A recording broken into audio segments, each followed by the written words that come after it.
vou falar como eu vivi boa parte do começo da minha vida de assalariado, né. Sim. Eu ia até o limite do meu cheque especial, então quando eu chegava no final do negativo ali, eu olhava e falava assim: "Pô, o banco não me deixa mais passar no débito, né, então agora eu vou para o crédito". E aí eu ia embora. Entrava o meu salário, eu ia metade embora pra pagar o cheque especial, eu sequer sabia que tinha juros do cheque especial, Você só pagava? só pagava, só eu não via, né, porque quando caía ele só cobrava, só fazia um psiu, mal olhava o que estava Uma acontecendo na porrada só. minha mal olhava o que estava acontecendo na minha conta corrente, até o dia que veio ali, o dia maravilhoso que eu gosto até de falar aqui no canal, que é top experiências de fudido na vida, assim, que eu acho que todo mundo deveria ter um dia pra você ter um choque, Acordar na vida. foi o dia que minha conta do cartão de crédito veio maior do que o meu salário, que Esse dia muda vidas. é um dia bom, assim, que é um dia que você olha e fala assim: "Tá, né". E Assim, agora? e não tinha nem OnlyFans na época pra eu poder Puts. e esse de entender, tipo assim, mas isso nunca veio de lugar nenhum, né. O quanto que falta de educação financeira também, o que que falta? Por que que não vem? Por que que não vem de lugar nenhum? Por que essa conversa não chega no brasileirinho no fim do dia e que acaba gerando esse endividamento pra gente? Justamente porque quem vamos colocar aqui, a gente tá com o banco A, né, e a gente falou que ele vai se financiar, ele vai ter a lucratividade dele com base nas dívidas. O banco ele não lucra com, sei lá, com sócio, com ele lucra com endividamento. Então qual que é o estímulo, por exemplo, dele de se submeter, por exemplo, a programas de conhecimento ou de aparar e inclusive de conversar com parlamentares sobre isso? Porque querendo ou não, vai mexer no bolso dele. Então, de um lado eu vejo que a gente tem um sistema completamente pronto pra galera se endividar, juros altos, juros abusivos e tudo mais. E de outro lado, você tem um problema muito grave que é o acesso ao conhecimento. E esse acesso ao conhecimento, inclusive, ele faz com que boa parte da população gere dinheiro grátis, como você usou o termo, que eu gostei. Porque, querendo ou não, se a pessoa começa a entender que, por exemplo, igual eu falei agora, ela não precisa necessariamente pagar todos os juros da dívida dela. Se ela começa a entender que, por exemplo, de um financiamento de 30 anos, sei lá, 10, 15 é só juros, e se ela começa a entender que, por exemplo, o cartão de crédito, eles estão o tempo inteiro tentando fazer você consumir mais, seja com sistema de pontos, papapá, notificação, facilidade, para você se endividar, isso bate no faturamento deles. Isso bate no faturamento do banco. Então você tem de cima para vários esquemas, assim, não somente de endividamento, o interesse em manter a população tranquila, assim, sabe? Tipo, ai, toma aqui cartão de crédito, vai usar à vontade. Que hoje é um crime, né. Hoje você eu falo para meu pai estava passando um problema financeiro, pô, fui conversar com ele tinha 5 cartões de crédito.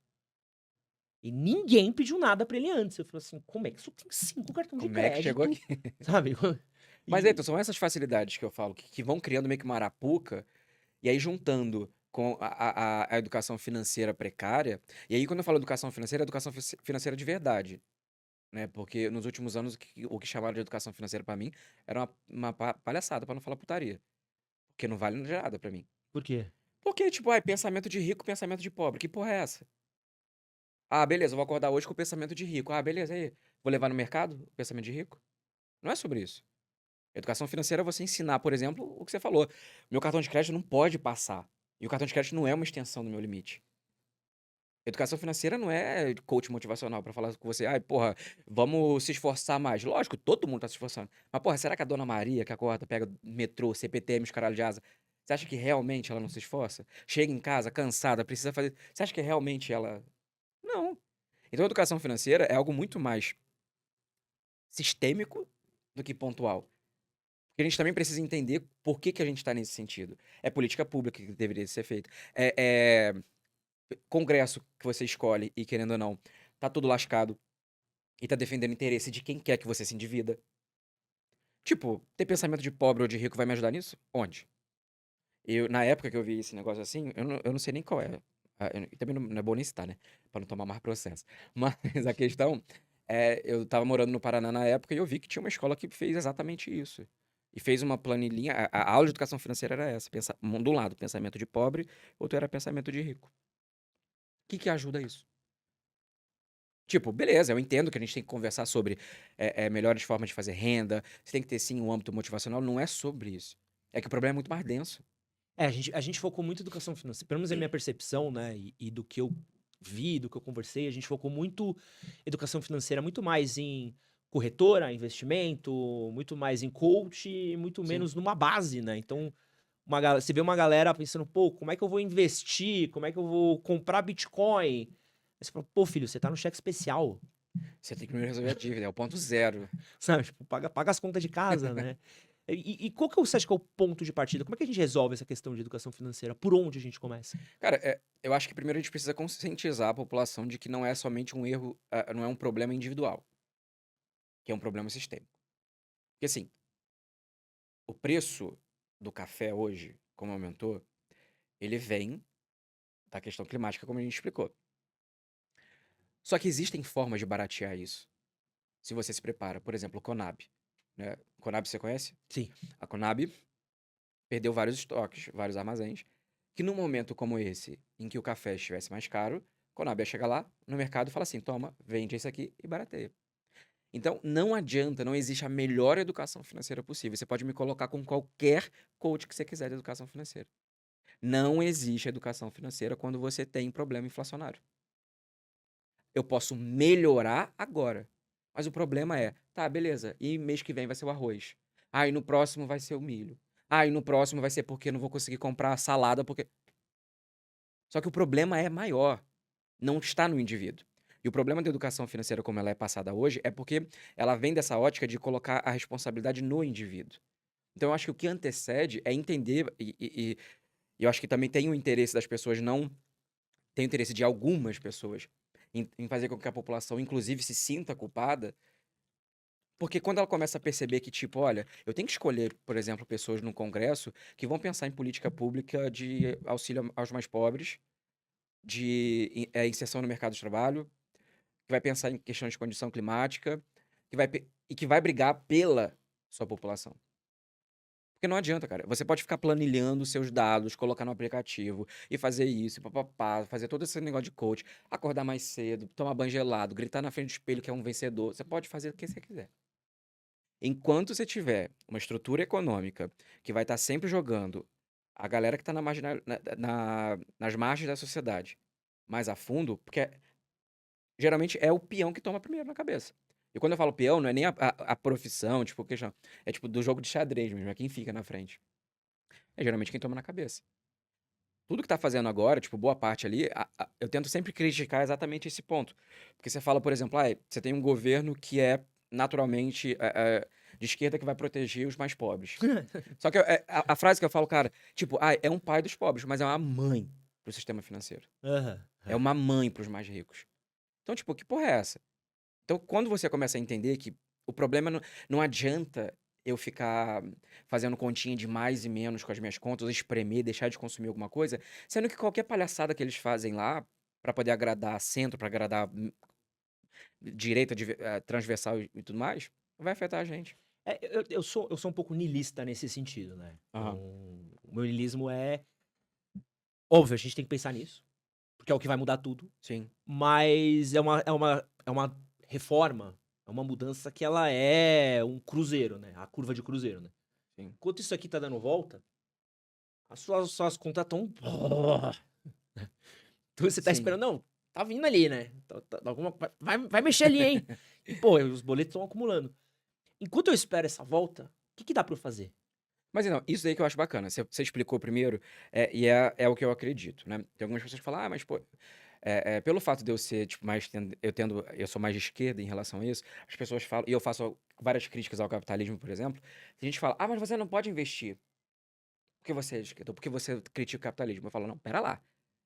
Porque isso que você falou da volta do Cruzeiro é a nossa vida hoje.